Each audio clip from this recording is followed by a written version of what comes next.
Assalamualaikum warahmatullahi wabarakatuh. Semangat pagi anak-anakku yang berada di rumah. Meskipun Ananda semua berada di rumah, tapi tetap menunjukkan semangat pagi. Walaupun dalam keadaan siang, tetap semangatnya adalah semangat pagi. Baik, saya akan membawakan pelajaran fisika bab awal tentang hakikat ilmu fisika. Itu judulnya.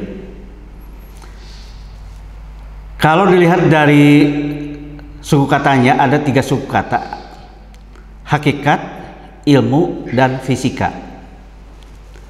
Nah, kita akan bahas satu persatu ya, supaya lebih gamblang, lebih jelas. Yang pertama, ilmu. Nah, ilmu itu dari mana datangnya? Untuk apa ilmu bagi manusia? Dan untuk apa Ananda sekolah mencari ilmu?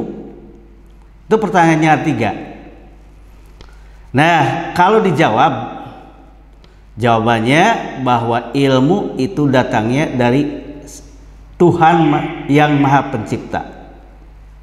Dari Tuhan yang Maha Pencipta. Kemudian untuk apa ilmu bagi manusia?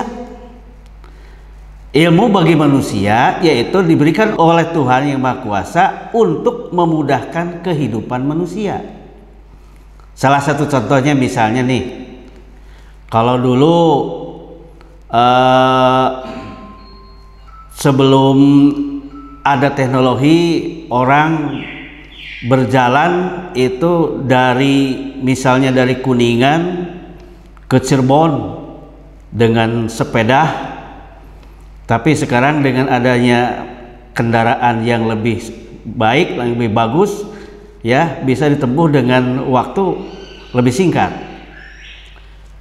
Jadi memudahkan manusia. Jadi sekali lagi, ilmu untuk memudahkan kehidupan manusia. Contohnya tadi, kalau dulu sebelum ada setrika listrik ya, itu dulu orang menyetrika dengan kayu bakar. Itu kan lama lagi prosesnya.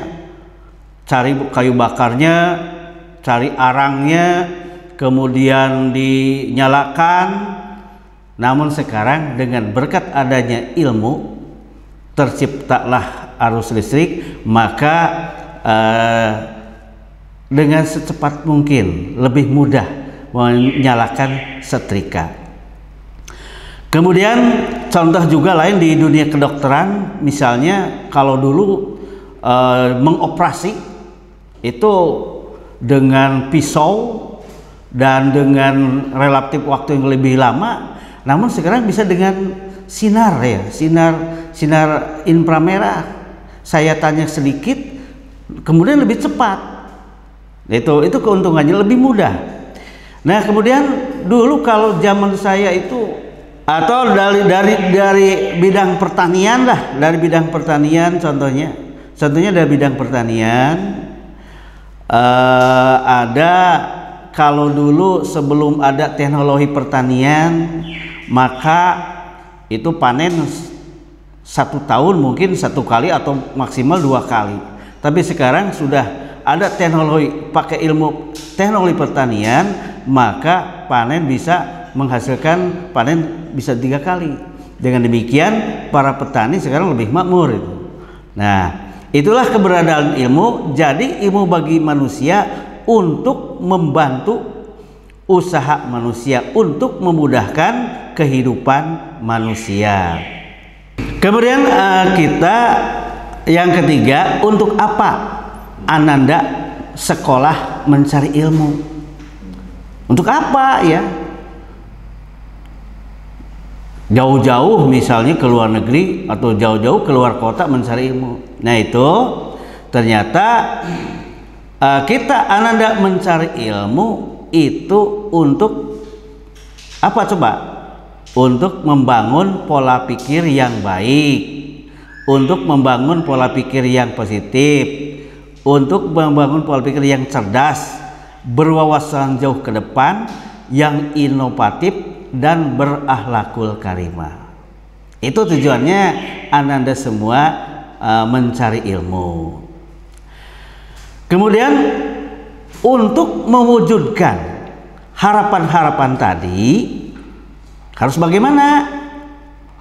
Nah, ternyata untuk mewujudkan harapan tadi jelas ya, untuk Ananda semua itu atau kita semua harus semangat belajar, punya keinginan dan kemauan yang tinggi, dan mau bekerja keras. Itu semangatnya, itu resepnya lah ya. Jadi untuk menggapai harapan-harapan tadi saya sebutkan, Ananda harus semangat belajar, punya keinginan dan kemauan yang tinggi, mau bekerja keras.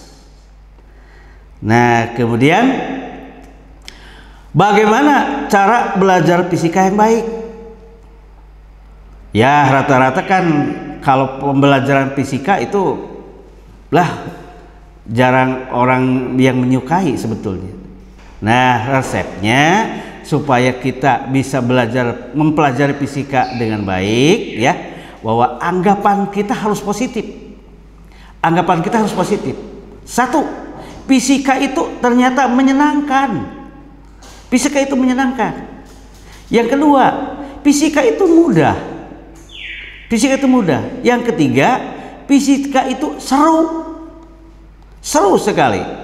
Dan yang terakhir, yang keempat, fisika itu dianggap sebagai tantangan. Jadikan pembelajaran fisika itu sebagai tantangan. Kita lanjut kepada hakikat fisika. Hakikat itu adalah inti dari segala sesuatu atau yang menjadi ruh dari segala sesuatu. Inti dari segala sesuatu atau yang menjadi ruh dari segala sesuatu. Nah, itu pengertian hakikat. Kemudian pengertian fisika. Fisika adalah ilmu yang mempelajari materi dan energi serta interaksinya antara keduanya. Nah, jelas sekarang ya. Jadi dari judul tadi, hakikat ilmu fisika sudah semua terbahas.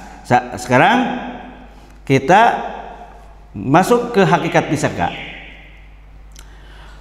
Hakikat fisika menurut Colette dan Chiavate tahun 1994, bahwa hakikat fisika itu sebagai produk ilmiah atau kumpulan pengetahuan, sehingga disebut juga a body of knowledge. Yang kedua, sebagai proses ilmiah atau metode ilmiah yang disebut sebagai a way of investigation. Yang ketiga, sebagai sikap ilmiah atau cara berpikir yang disebut sebagai a way of thinking. Nah, yang pertama kita uraikan. Yang pertama, sebagai produk ilmiah. Sebagai produk ilmiah itu adalah kumpulan pengetahuan yang didapat berupa, jadi produk ilmiahnya itu ada berupa fakta, konsep, rumus, prinsip, hukum, dan teori, dan model. Nah, baik, kita bahas satu persatu. Fakta adalah kenyataan yang sesungguhnya dari peristiwa yang terjadi di alam yang dapat ditangkap oleh indera manusia dan diakui oleh banyak orang sebagai suatu pengetahuan. Contohnya yang sebagai fakta, benda jatuh kemana? Pasti jatuh ke bumi. Itu fakta. Itu fakta. Kemudian kalor dapat merubah wujud benda. Itu fakta. Yang ketiga, arah rambat cahaya akan berbelok pada bidang batas dua medium yang berbeda. Itulah fakta. Itu fakta. Kemudian sebagai produk juga termasuk Konsep. Konsep adalah gagasan atau abstraksi dari berbagai kejadian, objek, fenomena, dan fakta. Contoh, frekuensi didefinisikan sebagai jumlah putaran yang terjadi tiap satuan waktu. 2. Massa jenis didefinisikan sebagai perbandingan massa dengan volume benda. 3. Jumlah energi mekanik di setiap titik adalah sama. C. Rumus adalah pernyataan matematis dari suatu fakta, konsep, prinsip, hukum, dan teori. Contohnya rumus kecepatan. V sama dengan V0 tambah AT. Rumus momentum. P sama dengan M kali V. Rumus kuat arus. I sama dengan Q per T. Kemudian yang berikutnya adalah prinsip. Sebagai produk dari ilmiah termasuk prinsip adalah pola umum yang generalisasi dari hubungan antara konsep-konsep yang berkaitan. Contohnya, gaya sentripetal menyebabkan benda bergerak melingkar. Dan kedua, putaran benda mengakibatkan terjadinya momen gaya. Yang ketiga, pada arus listrik yang bergerak dalam medan magnet akan mendapatkan gaya listrik yang disebut gaya Lorentz. Itu prinsip. Kemudian hukum. Hukum adalah prinsip yang bersifat umum dan kebenarannya telah diterima karena telah teruji secara konsisten dan didukung oleh bukti-bukti yang ilmiah. Contohnya, hukum Archimedes, hukum Faraday, dan hukum Snellius. Berikutnya, teori adalah suatu penjelasan berdasarkan pada berbagai pengamatan yang didukung oleh hasil-hasil eksperimen, atau teori yang merupakan penjelasan dari hukum. Contoh, teori atom, teori relativitas.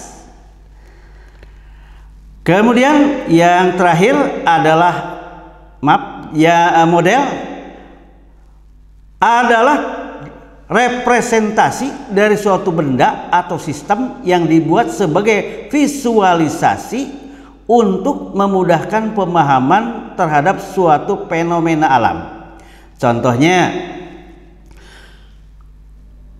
model atom John Dalton, kemudian model atom Thomson, model atom Rutherford.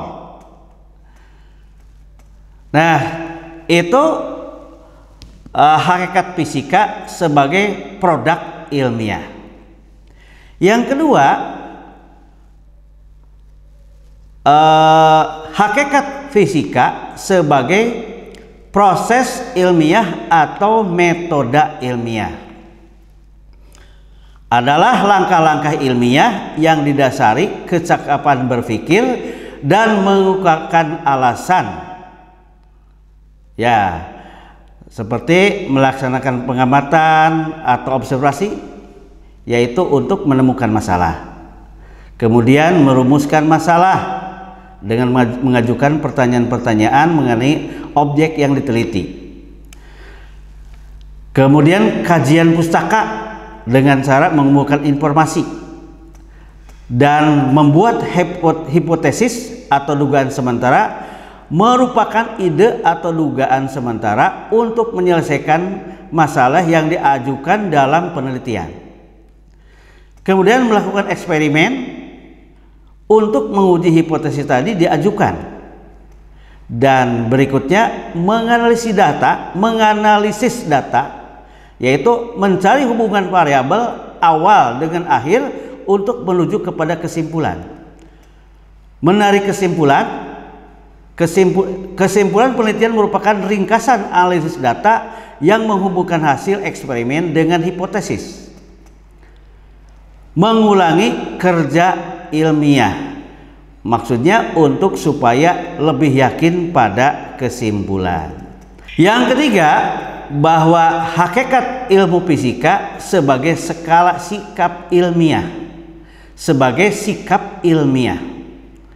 Yaitu untuk menghasilkan produk fisika perlu menempuh berbagai kegiatan kreatif yang melibatkan pengamatan, pengukuran, eksperimen atau penyelidikan yang didasari oleh proses mental dan sikap yang berasal dari pemikiran. Ya, contohnya yaitu rasa ingin tahu, rasa penasaran yang kuat, rasa percaya diri, rasa percaya, rasa objektif, rasa jujur, rasa terbuka, dan mau mendengar pendapat orang lain. Dengan demikian, di kesimpulannya bahwa hakikat ilmu fisika ada 3, yaitu pertama sebagai produk, ya, berhubungan dengan pengetahuan. Yang kedua sebagai proses, berhubungan dengan kemampuan. Dan yang ketiga sebagai sikap, berhubungan dengan kemauan. Demikianlah pemaparan saya, anak-anakku, tentang hakikat ilmu fisika. Mudah-mudahan Anda semua bisa lebih paham, lebih mengerti, dan tetap semangat. Dan kemudian sebagai akhir dari pemaparan tadi, Bapak memberikan tugas yang pertama, ya, yang pertama, cari dan tuliskan 2 fakta saja, ya, yang selain yang telah Bapak tadi sebutkan. 2 fakta, ya, sebagai produk ilmiah selain dari yang Bapak sebutkan tadi. Berikutnya cari juga persamaan rumus-rumus, 2 rumus saja selain yang tadi Bapak sebutkan. Itu saja. Terima kasih. Assalamualaikum warahmatullahi wabarakatuh.